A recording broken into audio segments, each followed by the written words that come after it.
Hi hello ವೀಕ್ಷಕರೇ, ನಮಸ್ಕಾರ friends. ಈ ಒಂದು ನನ್ನ ಯೂಟ್ಯೂಬ್ ಚಾನಲ್ಗೆ ನಿಮಗೆ ಆತ್ಮೀಯವಾದಂತೆ ಸ್ವಾಗತಗಳು. ನಿಮ್ಮ ಮುಖವು ಕೂಡ ಈ ಥರ ಡಲ್ ಆಗಿದೆ, ನೀವು ಎಷ್ಟೇ ಪ್ರಯತ್ನ ಪಟ್ಟರು ಪಿಗ್ಮೆಂಟೇಷನ್ನ ದೂರ ಮಾಡ್ಕೊಳ್ಳೋಕ್ಕೆ ಆಗ್ತಾಯಿಲ್ಲ ಅಂದಾಗ ವೀಕ್ಷಕರೇ, ಈ ಥರ ಗ್ಲಾಸ್ ಸ್ಕಿನ್ ಮಾಡೋದಕ್ಕೆ ಖಂಡಿತವಾಗ್ಲೂ ಈ ಒಂದು ರೆಮಿಡಿಯನ್ನು ಟ್ರೈ ಮಾಡಿಬಿಡಿ.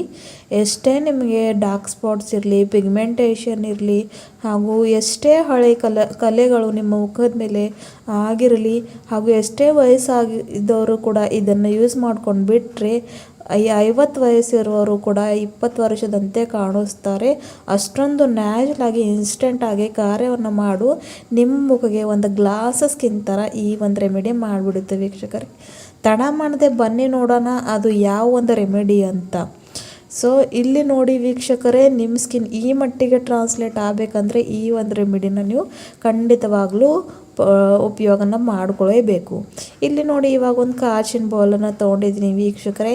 ಕಾಚಿನ ಬೌಲನ್ನು ತೊಗೊಂಡು ಇದರ ಒಳಗಡೆ ಇವಾಗ ನಾನು ಪ್ಯಾರಾಶೂಟ್ ಆಯಿಲ್ ಅಂದರೆ ಕೊಬ್ಬರಿ ಎಣ್ಣೆನ ಹಾಕ್ತಾ ಇದ್ದೀನಿ. ಕೊಬ್ಬರಿ ಎಣ್ಣೆ ಅಂತೂ ಸಾಮಾನ್ಯವಾಗಿ ಎಲ್ಲರ ಮನೆಯಲ್ಲಿ ಇದ್ದೇ ಇರುತ್ತೆ, ಆದರೆ ಇದ್ರಿಗೆ ಹೇಗೆ ಯೂಸ್ ಮಾಡ್ಕೊಳ್ಳೋದಂತ ನಮ್ಮನ್ನು ಗೊತ್ತಿರಬೇಕು.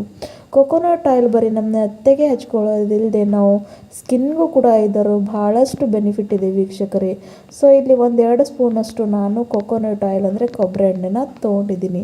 ಇದರಲ್ಲಿ ಏನೇನೆಲ್ಲ ಆ್ಯಡ್ ಮಾಡಿ ಯಾವ ರೀತಿಯಾಗಿ ನಿಮಗೆ ಒಂದು ಫೇಸ್ ಪ್ಯಾಕ್ ಮಾಡಿ ತೋರಿಸ್ತೀನಿ ಅಂತ ನೀವು ಕೂಡ ನೋಡಿ.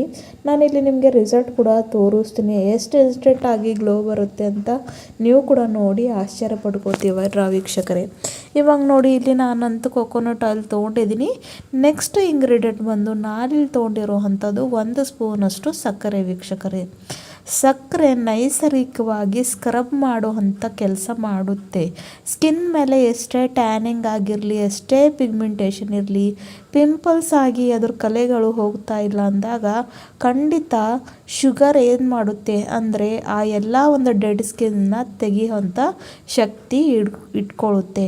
ಹಾಗಾಗಿ ಸ್ಕಿನ್ನ ಸ್ಕ್ರಬ್ ಮಾಡಬೇಕಂದಾಗ ಖಂಡಿತವಾಗ್ಲೂ ನಾವು ಶುಗರ್ನ ಬಳಸ್ತಾ ಬರಬೇಕು.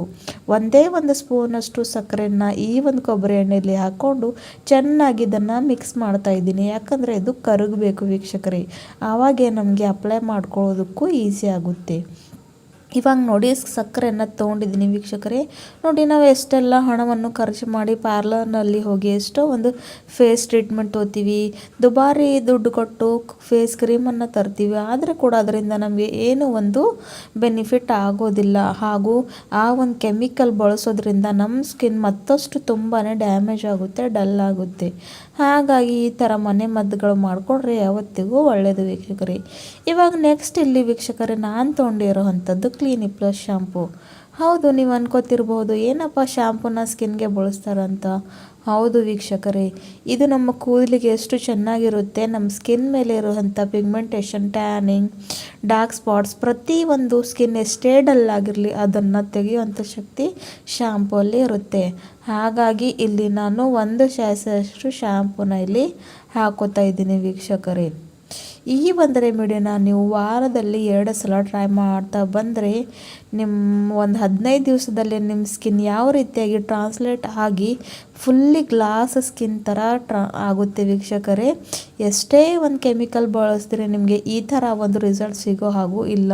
ಹಾಗೂ ಎಷ್ಟೇ ನೀವು ಈ ಒಂದು ರೆಮಿಡಿಯನ್ನು ನೀವು ಪಾರ್ಲರ್ಗೆ ಹೋದರೆ ಅವ್ರು ನಿಮ್ಮನ್ನು ಮಿನಿಮಮ್ 3,000 to 5,000 ಚಾರ್ಜಸ್ ಮಾಡ್ತಾರೆ. ಆದರೆ ನಾನು ನಿಮಗೆ ಮನೆಯಲ್ಲಿ ಈಸಿ ಆಗಿರುವಂಥ ಈ ಒಂದು ರೆಮಿಡಿನ ಹೇಳ್ಕೊಡ್ತಾ ಇದ್ದೀನಿ. 5 ರೂಪಾಯಿದಲ್ಲಿ ನೀವು ಇದನ್ನು ಪರ್ಚೇಸ್ ಮಾಡಿಕೊಂಡು ಹಚ್ಕೊಳ್ಬೋದು ವೀಕ್ಷಕರೇ. ನೋಡಿ, ಸಕ್ಕರೆ ಅಂತೂ ನಮ್ಮ ಅಡುಗೆ ಮನೆಯಲ್ಲೇ ಇದ್ದೇ ಇರುತ್ತೆ,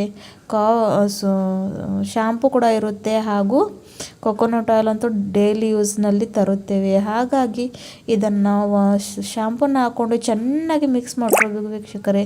ಸಕ್ಕರೆ ಏನು ಹಾಕಿದ್ದೀವಲ್ಲ ಅದು ಪೂರ್ತಿಯಾಗಿ ಕರಗಬೇಕು, ಅಲ್ಲಿವರೆಗೂ ಇದನ್ನು ಮಿಕ್ಸ್ ಮಾಡ್ಕೊಳ್ಬೇಕು. ನೆಕ್ಸ್ಟ್ ಇಲ್ಲಿ ನಾನು ಸ್ವಲ್ಪ ಸ್ಕಿನ್ ಮಾಯಿಶ್ಚರ್ ಆಗಿರಬೇಕು ಅಂತ, ಸಾಫ್ಟ್ ಆಗಿರಬೇಕಂತ ಇದರಲ್ಲಿ ರೋಸ್ ವಾಟರನ್ನು ಹಾಕೋತಾ ಇದ್ದೀನಿ ವೀಕ್ಷಕರೇ. ಗುಲಾಬರಿ ಜೆಲ್ ಕೂಡ ಇದನ್ನು ಅಂತಾರೆ. ಇದನ್ನು ಹಾಕೋದ್ರಿಂದ ಸ್ಕಿನ್ ಸಾಫ್ಟ್ ಆಗಿರುತ್ತೆ ವೀಕ್ಷಕರೇ. ಈ ಒಂದು ಚಳಿಗಾಲದಲ್ಲಿ ಅಂತೂ ನೋಡಿ ಸ್ಕಿನ್ ತುಂಬಾ ಡ್ರೈ ಆಗುತ್ತೆ ಚಳಿಯಿಂದ. ಹಾಗಾಗಿ ಇಂಥ ರೆಮಿಡೀಸ್ನ ಏನಾದರೂ ಟ್ರೈ ಮಾಡಿಬಿಟ್ರೆ ನಿಮಗೆ ಎಷ್ಟೇ ವರ್ಷಗಳ ಕಾಲದಿಂದ ಇರುವಂಥ ಪಿಗ್ಮೆಂಟೇಷನಲ್ಲಿ ನಿಮಗೆ ಸ್ಕಿನ್ಗೆ ಸಂಬಂಧಿಸಿರುವಂಥ ಪ್ರತಿಯೊಂದು ಪ್ರಾಬ್ಲಮಿಂದ ಈ ಒಂದು ರೆಮಿಡಿಯನ್ನು ನೀವು ಟ್ರೈ ಮಾಡ್ತಾ ಬಂದರೆ ಸಾಕು, ಪ್ರತಿಯೊಂದು ಪ್ರಾಬ್ಲಮ್ಗೆ ಸೊಲ್ಯೂಷನ್ ಇದ್ದೇ ಇದೆ. ಇವಾಗ ನೋಡಿ ಅದನ್ನು ಕೂಡ ಹಾಕ್ಕೊಂಡು ಚೆನ್ನಾಗಿ ಮಿಕ್ಸ್ ಮಾಡ್ಕೊಂಡಿದ್ದೀನಿ. ಇವಾಗ ಇದನ್ನು ಯಾವ ರೀತಿಯಾಗಿ ಅಪ್ಲೈ ಮಾಡ್ಕೊಳ್ಳೋದು ಅಂತ ತೋರಿಸ್ಕೊಡ್ತೀನಿ. ಇವಾಗ ನೋಡಿ ಮೊದಲಂತೂ ಸ್ಕಿನ್ನ ಚೆನ್ನಾಗಿ ವಾಶ್ ಮಾಡ್ಕೊಳ್ಬೇಕು. ಬರೀ ನೀರಿಂದ ಆದರೂ ಮಾಡ್ಕೊಳ್ಳಿ, ಫೇಸ್ ವಾಶಿಂದ ಆದರೂ. ಆದರೆ ಬರೀ ನೀರಿಂದ ಕೂಡ ಮಾಡಿದ್ರೆ ಈ ಒಂದು ರೆಮಿಡಿನ ಹಚ್ಚಿಬಿಟ್ರೆ ಸಾಕು, ಸ್ಕಿನ್ ಎಷ್ಟು ನ್ಯಾಚುರಲಾಗಿ ಇನ್ಸ್ಟೆಂಟಾಗಿ ಗ್ಲೋ ಮಾಡುತ್ತೆ ಅಂತ ನೋಡಿ ನೀವೇ ಆಶ್ಚರ್ಯ ಪಡ್ಕೊತೀರ. ಸೊ ನೋಡಿ ಇದನ್ನು ಈ ಥರ ಹಾಕ್ಕೊಂಡು ಚೆನ್ನಾಗಿ ಒಂದು 5-10 ನಿಮಿಷ ಸ್ಕಿನ್ಗೆ ಚೆನ್ನಾಗಿ ಮಸಾಜ್ ಮಾಡಬೇಕು. ಮಸಾಜ್ ಮಾಡಬೇಕಂದ್ರೆ ಏನು, ಸ್ಕ್ರಬ್ ಮಾಡಬೇಕಂದ್ರೆ ಏನು ವೀಕ್ಷಕರೇ ಅಂದರೆ, ಇದನ್ನು ಎಷ್ಟು ರೀತಿಯಾಗಿ ಚೆನ್ನಾಗಿ ಮಸಾಜ್ ಮಾಡ್ತೀವಲ್ವ, ಬ್ಲಡ್ ಸರ್ಕ್ಯುಲೇಷನ್ ಆಗುತ್ತೆ ಸ್ಕಿನ್ನಲ್ಲಿ, ಆಗಿ ಇದು ನಮಗೆ ಡೆಡ್ ಸ್ಕಿನ್ನ ತೆಗೆದುಹಾಕುವಂಥ ಕೆಲಸವನ್ನು ಮಾಡುತ್ತೆ. ಇವಾಗ ನೋಡಿ 5 ನಿಮಿಷ ಆಗಿಬಿಟ್ಟಿದೆ. ಇದನ್ನು ಇಟ್ಕೊಂಡು ಒಂದು 10 ನಿಮಿಷಗಳ ಕಾಲ ನೀವು ಹಾಗೆ ಸ್ಕಿನ್ ಮೇಲೆ ಬಿಡಬೇಕು. ಆಮೇಲೆ ನೀರಿಂದ ವಾಶ್ ಮಾಡ್ಕೊಂಡು ಬಂದರೆ ನೋಡಿ ಯಾವ ರೀತಿಯಾಗಿ ಇದು ಹೊಳಪು ಕೊಡುತ್ತಾ ಇದೆ ಅಂತ, ಇನ್ಸ್ಟೆಂಟಾಗಿ ಗ್ಲೋ ಬಂದಿದೆ ಅಂತ ನೀವು ಇಲ್ಲಿ ನೋಡ್ಕೊಳ್ಬಹುದು. ಸೊ ವಾರದಲ್ಲಿ ಈ ಒಂದು ರೆಮಿಡಿನ 2 ಸಲ ಟ್ರೈ ಮಾಡ್ತಾ ಬನ್ನಿ. ನಿಮಗೆ ಎಷ್ಟೇ ಒಂದು ಸ್ಕಿನ್ ಪ್ರಾಬ್ಲಮ್ ಇದ್ದರೂ ಇದರಿಂದ ಕಡಿಮೆ ಆಗುತ್ತೆ. ವಿಡಿಯೋ ಇಷ್ಟ ಆದರೆ ಚಾನಲ್ ಲೈಕ್ ಮಾಡಿ, ಸಬ್ಸ್ಕ್ರೈಬ್ ಮಾಡಿ. Thank you.